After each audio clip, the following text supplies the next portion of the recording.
falar um pouquinho, né, sobre essa primeira edição da revista. Essa revista eu gostei muito dela, uma revista que ela trata de dons espirituais e ministeriais, servindo a Deus e os homens com o poder extraordinário. A gente vê que, né, a gente já falou na escola bíblica aqui, né, de projeto de vida. Depois nós falamos sobre profetas menores. Depois a gente falou aqui sobre batalha espiritual. E agora sim, né, nessa revista aqui ela está falando aqui sobre dons espirituais e ministeriais. Então vocês vão ver que Deus tem me tocado no sentido de ter uma preocupação muito grande com a parte espiritual, né, tanto minha quanto dos irmãos, como da igreja em si. Porque a parte espiritual, se a gente for olhar, ela é que vai reger tudo. E quando a gente está muito bem espiritualmente, as coisas vão muito bem na vida da gente, né? Eu vou dar uma pincelada aqui um pouquinho sobre, né, a primeira lição aqui, que ela tem o nome de "E deu dons aos homens". A gente sabe que Deus, né, Ele nos capacitou com dons para que a gente possa estar fazendo a obra de Deus. Deus nos capacita com dons.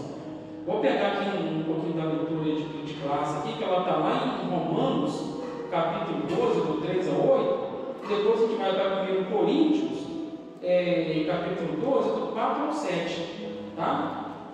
Olha só, Romanos 12, capítulo 3 diz assim: "Porque pela graça que é me dada, digo a cada um dentre vós que não saiba mais o que convém saber, mas que saiba com temperança, conforme a medida da fé que Deus repartiu a cada um. Porque assim como em um corpo temos muitos membros, e nem todos os membros têm a mesma operação, assim nós que somos muitos, somos um só corpo em Cristo, mas individualmente somos membros uns dos outros.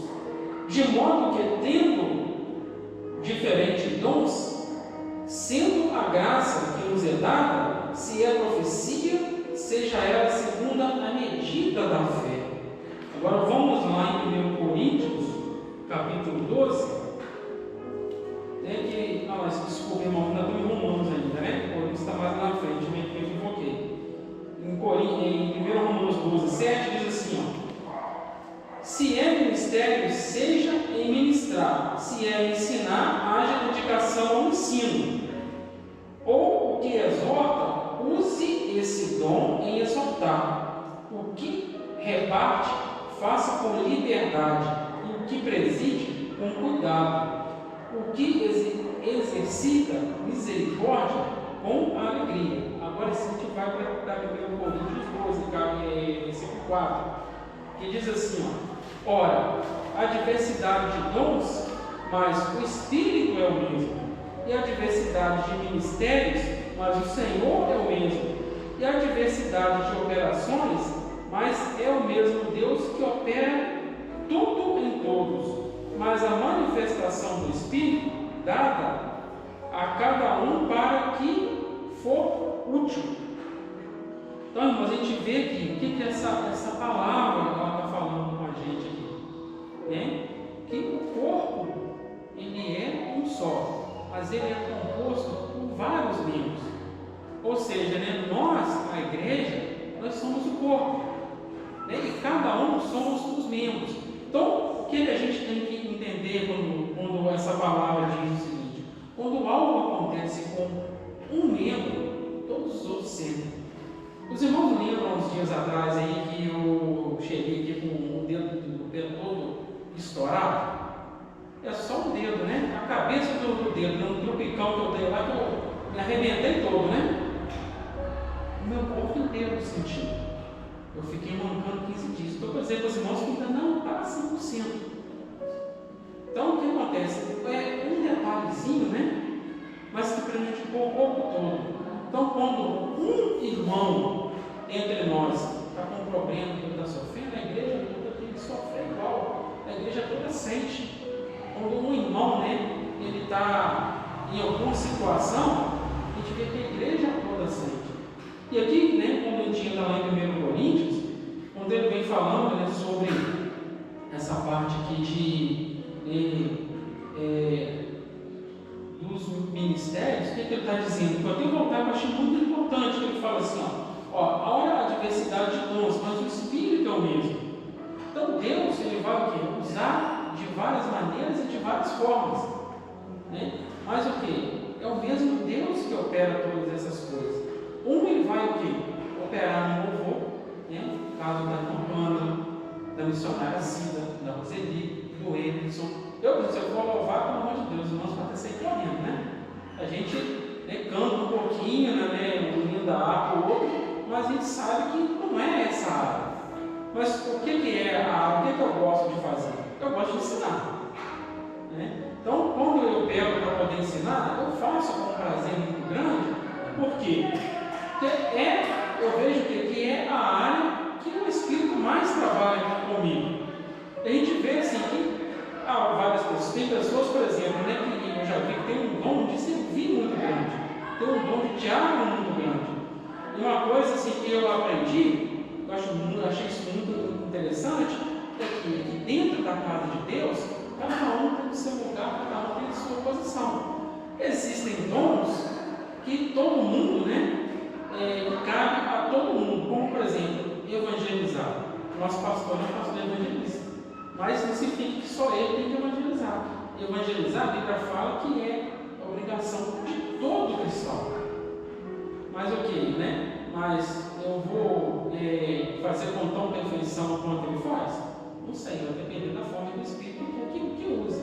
Mas como é o dom que Deus deu para ele, eu sempre vou estar observando para poder aprender com ele. Assim como, né, quando eu estou dando aula, eu acredito que os irmãos tentam também aprender comigo. Assim como, né, quando a Ana está louvando, a gente aprende com ela, principalmente com a professora. Aí como a gente tem que aprender mesmo, né? Então, né,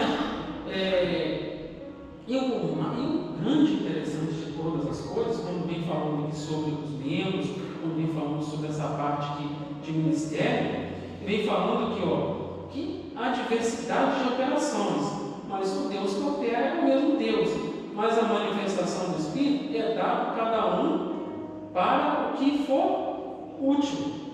Então, o que? Deus, o que? Ele vai te usar para as coisas úteis dentro do ministério dele. Ele vai te usar o quê? Da melhor forma, né, para que a obra de Deus ela cresça. E pegando um pouquinho dentro da revista, olha só, quando a revista fala aqui, de os dons na Bíblia. Eu vou ler um pedacinho do texto aqui. Ele fala aqui, a origem dessa palavra na raiz hebraica é Natan, que significa dar. Então, o dom do Espírito não significa o que a gente tem que reter para a gente, mas a gente tem que dar, que distribuir. E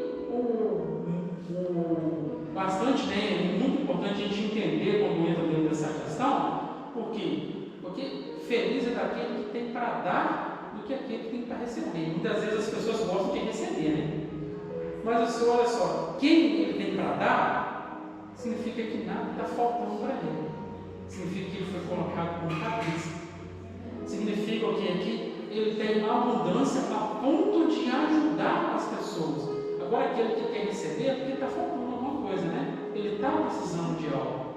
Então, é muito, né? As pessoas geralmente gostam mais de receber, mas o quê? Mas Deus, ele se agrada muito daquele que tem para dar, daquele que se preocupa em ajudar, a cooperar. E por isso, né, podemos afirmar que no Antigo Testamento há vislumbres dos dons divinos concedidos a pessoas peculiares, como reis, sacerdotes, profetas e outros. Todavia, os dons divinos não estão acessíveis ao povo de Deus da Antiga Aliança, como observamos no regime da Nova Aliança. Claro, porque ele está falando isso aqui, né? Atos 2. A gente vê como que os homens do Antigo Testamento, eles não aconteceu ainda a descida do Espírito Santo, eles não tinham o Espírito Santo com eles como a gente tem hoje. A gente vê como que a gente hoje é privilegiado para fazer a obra de Deus. Como, né, facilitador, que é o Espírito Santo conosco, e naquela época, olha como é que aqueles homens tinham que, né, ter uma fé muito grande, né? Porque eles tinham que, eram os profetas que falavam com eles da parte de Deus, mas não tinha o Espírito Santo que falava no íntimo deles. E olha só, no Novo Testamento, o mesmo dicionário informa ainda que, ao longo do Novo Testamento, a palavra dom aparece com diferentes significados, que se relacionam com o verbo domini. Este verbo representa o sentido ativo da palavra dar. Os dons de Deus estão disponíveis para que a igreja, em nome de Jesus, promova libertação dos cativos, ministre cura aos doentes e proclame a salvação do homem para a glória de Deus. E no Novo Testamento deixa claro que todos os crentes têm acesso direto a Deus através de Cristo Jesus, por isso podem receber os dons do Espírito. Então, olha só quanto que, né, é importante a gente estar buscando os dons. A Bíblia fala que a gente deve buscar o quê? Os melhores dons, né? Existem dons que automaticamente a gente recebe, agora tem dons que a gente tem que buscar. A gente falou aqui quando a gente estava estudando batalha espiritual, que um dom que é muito importante a igreja buscar é o dom de discernimento, né? Porque muitas vezes entram pessoas dentro da igreja e que a gente tem que ter é importante a gente ter um dom de discernimento para que a gente possa estar agindo da melhor forma possível. Porque o inimigo ali é astuto, ele tenta enganar mesmo, e os dons espirituais, né, quanto mais nós a gente buscar, é importante para que a gente tenha, né, um crescimento maior na parte espiritual dentro da obra de Deus. Olha só, a fim de sermos mais didáticos, eficientes no estudo a respeito dos dons, dividiremos esse assunto em 3 categorias principais, né? Então, o que o autor está falando aqui sobre os dons de serviço, os dons de serviço, os dons espirituais e os dons ministeriais. Os dons de serviço, o que é? É os dons para estar trabalhando dentro da casa de Deus, né? Ou seja, né, a gente se vai, né, pregar, faz com excelência, vai louvar, você vai fazer com excelência, vai limpar o chão com excelência, vai pintar uma parede com excelência, né? Eu falando aqui sobre os dons espirituais, né? Ou seja, né, buscar os dons espirituais para quê? Para que Deus possa nos usar também dentro da forma espiritual, né? Como é que Deus usa de forma espiritual? Visão, revelação, profecia, e que Deus nos use, né, conforme a gente está buscando, e que também Deus nos guarde para quê? Para que o inimigo não venha também, né, nos atingir. Eu já vi muitas pessoas, né, que vai entregar algo da parte de Deus, vai entregar 10 coisas. O nome de Deus, não é dele, ele vai pela emoção. Então, que são coisas que a gente tem que tomar cuidado para não deixar o inimigo entrar, não deixar a emoção entrar. Então, essa parte, né, dos dons são muito importantes. E os dons ministeriais? O que é os dons ministeriais? É os dons o quê? Que Deus dá pro ministério, né? O dom do pastorado, do evangelismo, do diaconato, entre outros dons, o quê? Para que a igreja ela seja conduzida da melhor forma possível. Olha só, vamos pegar aqui rapidinho, um pouquinho, sobre cada pontinho desses dons aqui. Olha, os dons relacionados ao serviço. Ele vem falando aqui, em Romanos 12, o apóstolo Paulo admoesta a igreja, lembrando que o membro do corpo de Cristo não se pode achar autossuficiente. O que é autossuficiente? É achar que não precisa do outro. O ser humano ele é um ser social, nós precisamos um do outro o tempo todo, mesmo que seja de forma indireta. E assim como um membro do corpo humano depende dos outros para exercer sua função, a igreja necessita um dos outros para fortalecimento na vida espiritual e comunhão em Cristo. Ou seja, nós precisamos da oração dos outros. Quando a gente executa um trabalho dentro da igreja, nós precisamos do apoio uns dos outros, até mesmo para a gente poder atingir as pessoas de fora. É porque muitas vezes a pessoa de fora, ela vê e entende que elas, mesmo que elas não entrem, elas observam, e quando é uma igreja que não se ajuda, não se apoia, o que é que as pessoas falam? Aí não vou naquela igreja não, a igreja lá as pessoas são muito individualistas, né? As pessoas lá eles não cooperam um com o outro, vão fazer qualquer lá. Se eles tratam um ou outro com indiferença, imagina eu, né? Então, por isso que essa palavra ela vem nos advertindo sobre essa questão de ajudar um ao outro, apoiar um ao outro. E olha só, por isso a categoria dos dons apresentada em Romanos 12 traz a ideia da manutenção dessa comunhão dos santos, pois falamos de serviços, subentende-se que quem serve está prestando um serviço para alguém. Ou seja, se eu estou servindo, estou prestando um serviço para alguém. Na igreja, para que a gente está prestando um serviço? Será que é para o pastor? Será que é para a presbiteria? A gente está prestando um serviço, é para Deus, né? E para Deus, a gente tem que dar o nosso melhor. E olha só, seguindo aqui um pouquinho mais adiante. Observe os dons de serviço listados por Paulo. Ministério, oficial diaconal, exortação e encorajamento, repartir, presidir, exercer misericórdia. Note que esses dons estão relacionados com uma ação em prol dos outros, né? Ou do próximo. Então, os dons eles não são feitos para a gente mesmo. É como aquele conceito de árvore, né? A árvore, ela não dá fruto para ela mesma. A árvore não come o seu próprio fruto, ela dá fruto para quem? Para os outros.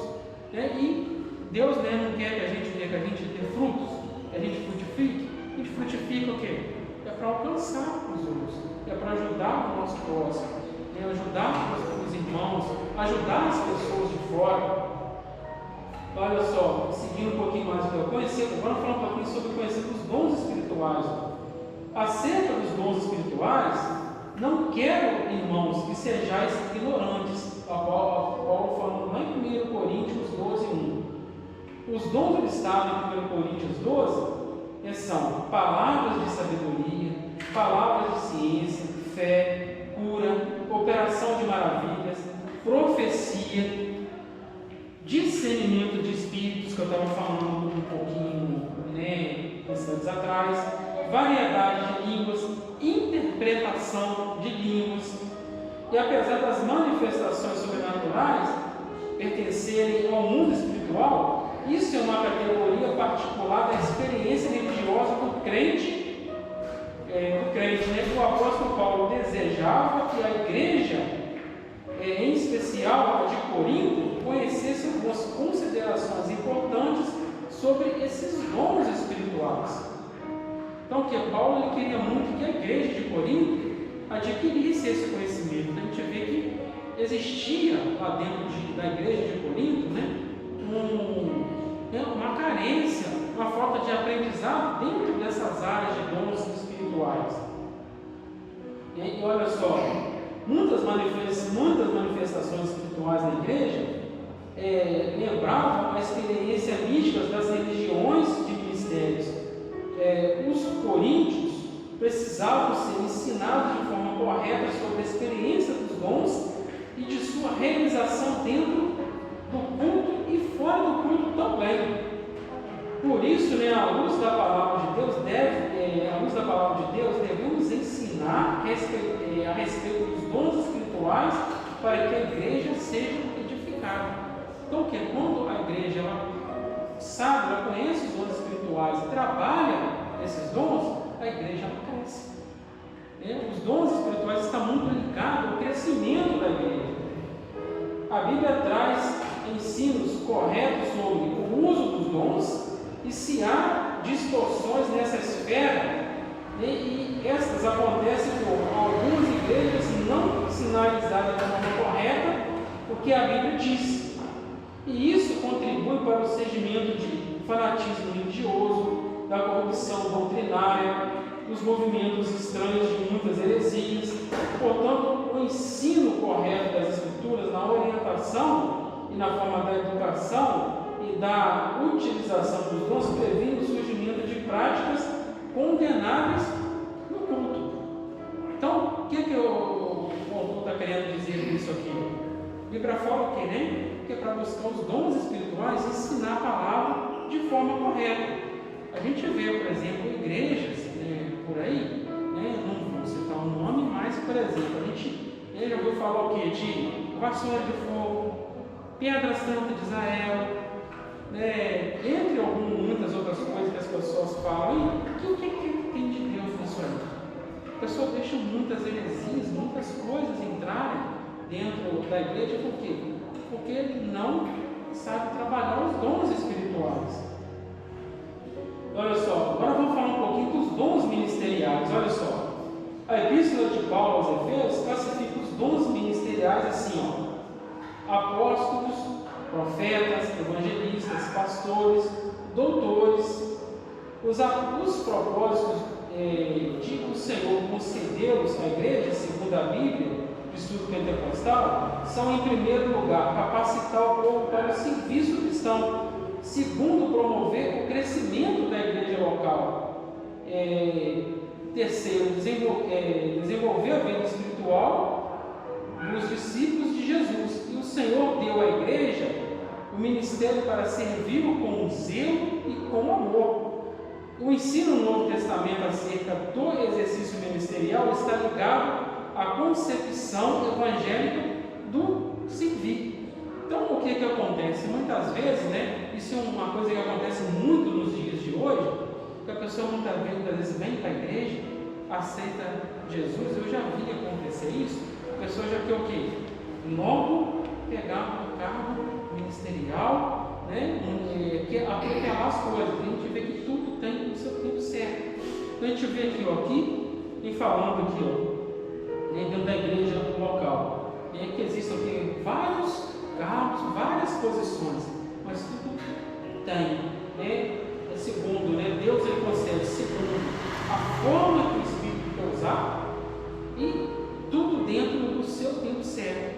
Por exemplo, eu tenho um amigo que há muito tempo eu não vejo, e esse meu amigo ele tem um chamado pastoral, e ele sabia que ele tinha esse chamado, só que ele não estava preparado para exercer o pastorado naquele instante. Então, o que ele fez? Ele atropelou as coisas. Ele se desligou do ministério dele, foi para outro, porque o pastor desse outro ministério falou que ia consagrar ele, ele foi para lá, consagrou, mas nada dava certo. Por quê? Porque ele estava exercendo um cargo ao qual ele tem um chamado, mas não era a hora. Então, por exemplo, a gente vai lá dentro da história de Davi. Olha só, Davi, Deus mandou Samuel ir lá consagrar Davi. Davi foi consagrado a rei sobre Israel.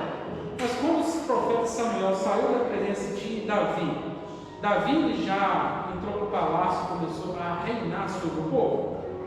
Ele não começou. Saul, que já havia sido destituído por Deus, continuou lá no palácio reinando do jeito.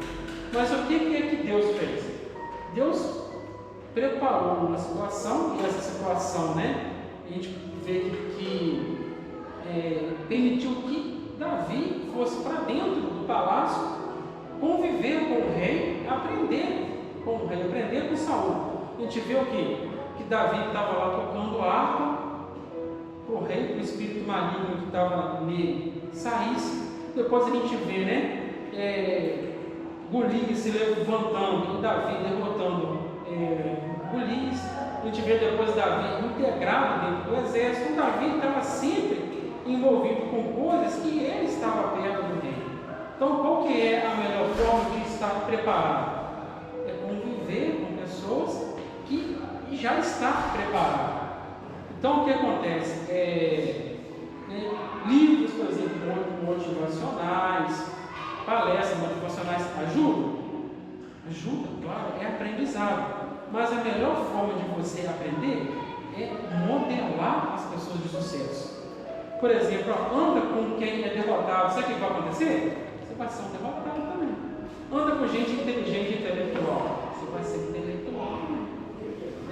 Anda com pessoa sábia, você vai ser sábio também. Por quê? Porque você está copiando, modelando pessoas de sucesso, pessoas que fazem aquilo muito bem. Você está aprendendo com aquela pessoa, convivendo com aquela pessoa, observando o que a pessoa faz. Então, com o tempo, o que tem? Dependendo do seu esforço, e também do seu chamado, do Espírito sobre a sua vida, você vai desenvolvendo dentro daquela área. Então, é muito importante a gente observar essa questão de estar perto de pessoas de sucesso, procurando aprender com as pessoas. E quando eu falo, por exemplo, de pessoas de sucesso, eu não estou falando das pessoas de fora, não. Eu estou falando da gente aqui dentro de casa mesmo, dentro da igreja mesmo. Tanto, que eu considero cada um dos irmãos aqui pessoas que são os melhores naquilo que ele faz, que são pessoas de excelência, que muitas vezes a gente tem muito defeito de considerar as pessoas de fora. A Bíblia até fala que muitas vezes o profeta não tem honra na sua casa. A Bíblia fala que Jesus, quando esteve em Belém, eles não acreditavam nele, poucos milagres aconteceram. Mas se a gente for observar, a gente tem que aprender a valorizar os nossos, a valorizar os de casa. Igual quando eu li no início aqui, olha só, uma pessoa que a gente nem conhece, olha o valor que a pessoa deu para a nossa igreja, para o nosso pastor, e a pessoa nem nos conhece. Então, significa o quê? O que significa isso? Significa que aquilo que a gente faz é com amor, com todo o coração, e é bom. Muitas vezes a gente, por estar convivendo, não percebe, mas os de fora percebem. E esse é o grande intuito, os de fora perceber. A gente também tem que entender que muitas vezes a gente está olhando por fora, achando que a grama do vizinho ela é mais verde, mas a nossa grama não é uma grama ruim, não. Ela está muito verde, ela está muito boa, está muito bem trabalhada, muito bem cuidada, e Deus tem se agradado da gente por piedade e por misericórdia, porque de nós mesmos nós não merecemos, nós somos dignos, mas Deus também ele é justo, ele reconhece aqueles que procuram fazer o melhor para ele, procura dar o melhor de si, procura se empenhar dentro da obra de Deus para que as coisas elas saiam da melhor forma possível. Deus,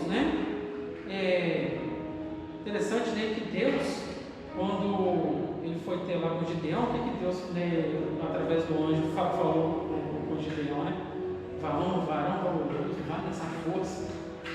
E a gente viu aqui que Gideão, ele não se considerava isso. No entanto, ele até questionou o anjo, Eu acho que ele foi até um pouco bravo, Olha, se Deus é conosco, por que a gente está passando por esse problema tão grande? E a gente vê, ele começa a falar que ele era ele era o menor dentro da casa dele, a casa dele pertencia o quê? A menor tribo de Israel. A gente vê que Gideão, ele pertencia, se eu não me engano, à tribo de Manassés. Manassés ele era o filho mais velho de José do Egito. E quando Jacó ele foi proferir a bênção sobre os filhos de José, José até virou para o pai dele e falou: pai, o senhor está errando a bênção dos filhos. Ele falou: não, porque aquilo que acontece, o mais novo, ele vai reinar sobre o mais velho. A gente vê o quê? Que Manassés, apesar de ser o filho mais velho de José, ele ocupou uma posição inferior. Gideão, ele se sentia o menor porque ele pertencia a uma tribo, ele pertencia a um grupo, e ele era o menor. Mas a gente vê o quê? Que a partir do momento que ele se entregou nas mãos de Deus, olha que grandiosidade Deus fez. Deus livrou, né, através dele, Israel das mãos do inimigo. Né? E por mais que as pessoas possam, né, olhar, né, para a nossa igreja e falar, olha, não, na segunda-feira, então, né, tem pouca gente. Mas, irmãos, olha só, Deus não precisa de muito para fazer as coisas, não.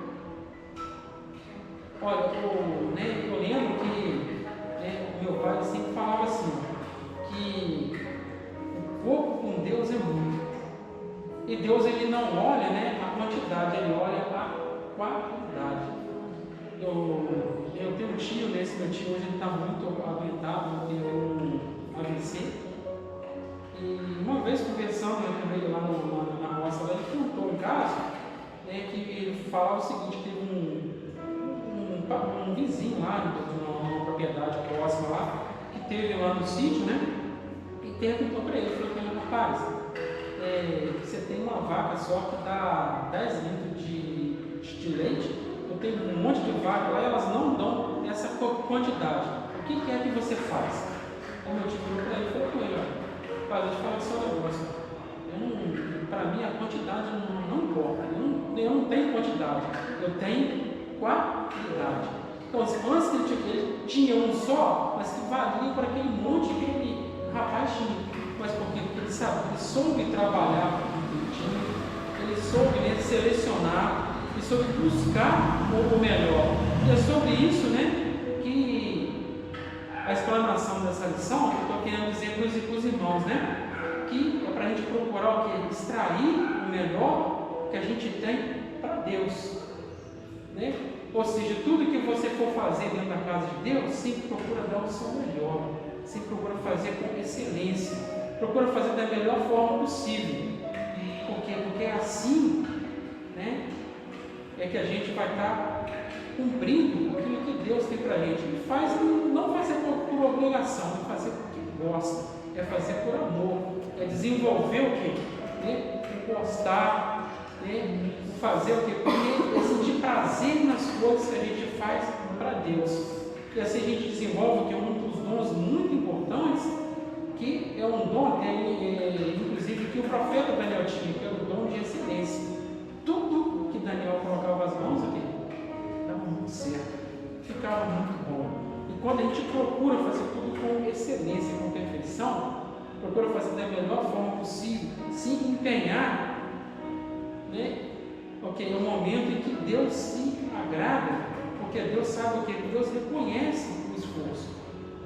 Eu lembro, né, uma vez eu ouvi uma palavra de um jogador de futebol que estava dizendo na entrevista assim, ó, eu posso não ser o melhor quando eu entro em campo, mas eu dou o meu melhor. Ou seja, né, não importa se o outro tem mais habilidade do que eu estou fazendo o meu melhor, eu estou me empenhando o máximo que eu posso. E isso é importante na obra de Deus, importante para Deus. E quando a gente, né, dá o melhor que a gente tem, a gente procura se empenhar no melhor que a gente tem, é como, né, uma fonte inesgotável, né? Mas melhor a gente vai ficando, as coisas vão fluindo. Até porque o que? A pessoa pode ser, né, um doutor, pode ser um PhD, pode ter um pós-doutorado. Todos os dias ele tem coisa para poder aprender. Ele aprende todos os dias. Né? E não há ninguém que saiba tanto que não precise aprender. Uma coisa muito importante, que eu acho que a igreja inteira precisaria se ouvir e se conscientizar disso, que aquele que não se dispõe a sentar para poder aprender, ele nunca vai estar preparado para poder ensinar e para liderar. Né? E a gente tem o nosso exemplo, né, aqui dentro da igreja. Né? Nosso pastor está aqui, sentadinho, ouvindo. Né? O missionário está aqui, sentadinho, ouvindo. Né? Ou seja, né, se for olhar o quê? Eu que teria que aprender com o missionário assim, como o pastor Carlos Vieira. Eu que teria que estar sentadinho ali. Mas o que? O grande exemplo hoje está vindo deles, porque eles estão assentados ouvindo eu, que tem muito menos idade, que tem muito menos experiência no ensino, muito menos experiência dentro da casa de Deus. E eles estão o quê, ouvindo aquilo que o Espírito está falando através de mim. Então, irmãos, isso é uma das coisas que a gente precisa, aprender. E aí não falo da nossa igreja, mas que a igreja, no geral, de Deus, ela precisa muito aprender. Principalmente, meus irmãos, desculpa a sinceridade, mas principalmente as igrejas pentecostais. A gente vê muitas vezes dentro do pentecostalismo, as pessoas muito preocupadas com a oração, o monte, em se alegrar na presença de Deus, mas esquece do ensino. E como que a gente conhece a Deus? É através do ensino, da palavra. E que tudo é uma engrenagem, igual eu já falei aqui, como se fosse um motor de um carro, uma pecinha tocando a outra. Se você tirar o ensino, o motor desse carro ele vai funcionar perfeitamente. E se eu tirar a oração, será que o motor desse carro ele vai funcionar? Acho que nem vai funcionar, porque a oração é uma lâmpada que move o coração de Deus. Então tudo é importante, é uma coisa complementando a outra. E o que falta faz com que as coisas não funcionem perfeitamente, assim como os excessos também fazem com que as coisas não funcionem perfeitamente. Tudo de menos é ruim, mas tudo de mais também é ruim. Então o importante é ter um equilíbrio. Por que muitas vezes você vai no médico e te passa um medicamento, que o medicamento tem uma dosagem? Se você tomar de menos, ele não faz efeito, a pessoa não sabe. Mas se tomar demais, dependendo do medicamento, a pessoa tem uma crise, a pessoa até morre. Então tudo tem que ser feito dentro da dose certa. Tem que ter um equilíbrio. E os dons espirituais, por que são vários dons? Porque tem que existir um equilíbrio entre eles. É a gente buscar os dons, os melhores dons, e a igreja junta, ela trabalha em harmonia e trabalha em equilíbrio para que a obra de Deus cresça. Amém? Então, eu vou deixando aqui os irmãos nessa noite. Vou passar a palavra para o pastor Carlos.